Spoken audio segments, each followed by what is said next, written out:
अस्सलाम वालेकुम। मैं मोहम्मद अब्दुल जब्बार EVRH न्यूज में आपका इस्तकबाल करता हूं। आइए देखते हैं ये तफसीलात। शाहमीरपेट के एक तालाब में तैराकी के दौरान डूबकर हुई 2 नौजवानों की मौत। ये अफसोसनाक वाकया कल जुम्मे के दिन पेश आया था। 2 10वीं जमात के नौजवान लड़के शाहमीरपेट तालाब में तैरने के दौरान पानी में गर्क हो गए हैं। उनमें से एक की लाश को कल निकाला गया था और एक के जिस्म को आज निकाला गया है। उन 2 लड़कों की शिनाख्त मानिश और तेज से की गई है। नाजरीन, तैरना आए या ना आए, इन 2 सूरतों में स्विमिंग पूल्स को जाकर तैरना चाहिए, जहां स्विमिंग इंस्ट्रक्टर मौजूद होता है, जिसकी मदद लेकर एहतियात के साथ तैरना सीख सकते हैं। इस तरह से बड़े तालाब में जहां पानी गहराई में हो, वहां तैरने से जान का खतरा हो सकता है। आइए देखते हैं उसी की ये खबर। यहाँ 2 बच्चे डूब गए थे, उसमें से एक बॉडी तो रिट्राइव हो गया था, लेकिन एक नहीं हो पाया। तो अंधेरे की वजह से रात में हम लोगों ने नहीं किया और मॉर्निंग में हम लोगों ने ये सर्च ऑपरेशन शुरू किया। और यहाँ पे गहराई जो है 18 से लगभग 20 फीट है, इसीलिए सरफेस सर्च करना आसान नहीं है, क्योंकि नीचे जैसे ही जाते हैं तो पानी का प्रेशर काफ़ी बढ़ जाता है।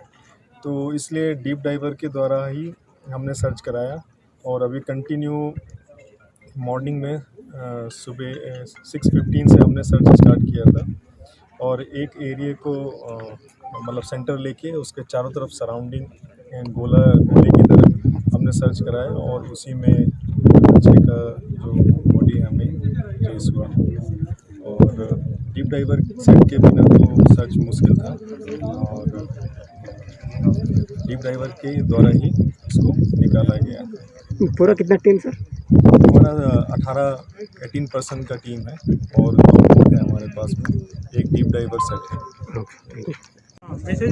ఒక ముగ్గురు పిల్లవాళ్ళు శామీర్పేట చెరువులో ఈత కొట్టడానికి వచ్చి సఫీల్గూడ ఏరియాలో ఉన్నారు. దాంట్లో 2 మునిగిపోవడం జరిగింది. మనీష్ అని ఒక బాబు డెడ్ బాడీ నిన్న తీయటం జరిగింది. ఈరోజు NDRF వాళ్ళ సహాయంతో ఇంకొక బాబు బాడీ ఉత్తేజ్ అనే బాబు age about 16 years 10th class అవుతుంది. ఇతని బాడీని కూడా ఈరోజు రికవరీ చేయడం జరిగింది. ఈ సందర్భంగా ప్రజలకు చెప్పేది ఏంటంటే శామీర్పేట చెరువు పరిసర ప్రాంతాలకు కూడా రావద్దు ఎవరు. వాటర్ ఎక్కువగా ఉన్నది చెరువులో. ఈత రాని వాళ్ళు అసలు వాటర్ దగ్గరికే పోవద్దని చెప్పడం జరుగుతున్నది. పత్రికల ద్వారా కూడా ఎలక్ట్రానిక్ మీడియా ద్వారా కూడా దీన్ని కొంచెం విస్తృతంగా ప్రచారం చేయాల్సిన అవసరం ఉంది.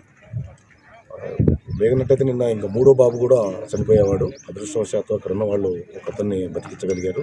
2 చనిపోవటం బాధాకరమే. ప్రజలకు మరొకసారి విజ్ఞప్తి చేస్తున్నాము, ఈ నీటి దగ్గరికి రావద్దు.